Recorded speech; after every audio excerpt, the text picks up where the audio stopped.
So the Baldur's Gate Reddit community likes to call early access Gale Dale because he looked like this. And I firmly believe that if Gale looked like his early access self in the full release, people would be less inclined to like him right off the bat.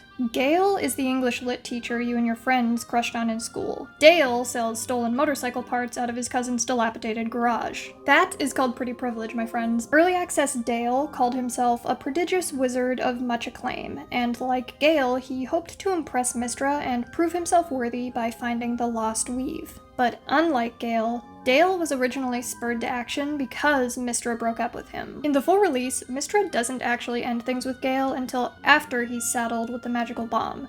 He was simply dissatisfied and greedy for more power, despite literally sharing his bed with a goddess. Dale, on the other hand, was a heartbroken young lover looking to win back the supposed love of his life and the living embodiment of his potential. I wasn't actually a huge fan of this change originally, but I have since grown to really like it. It makes the full release version of Gale a more active participant in his own fate, and I think it better ties into his story's themes of pride, ambition, and humility. But just imagine him doing all of this while looking like the rejected third Dixon brother. So while his story remained largely the same, there were several notable differences personality-wise between Gale and Dale, which were tweaked throughout early access. For instance, rather than needing the player's help to pull him out of the sigil circle, Dale simply appeared in front of us with his hands confidently on his hips, and he expressed that he was surprised to see us alive, since he apparently saw us on the Nautiloid, passed out in our own blood while being gnawed on by an intellect devourer.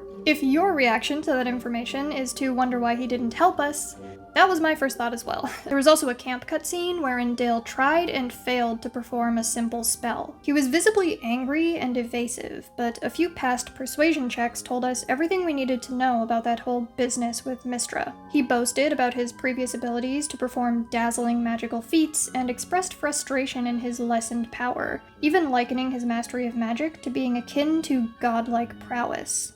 It's just that I am no longer able to perform those feats even arch-wizards would marvel at.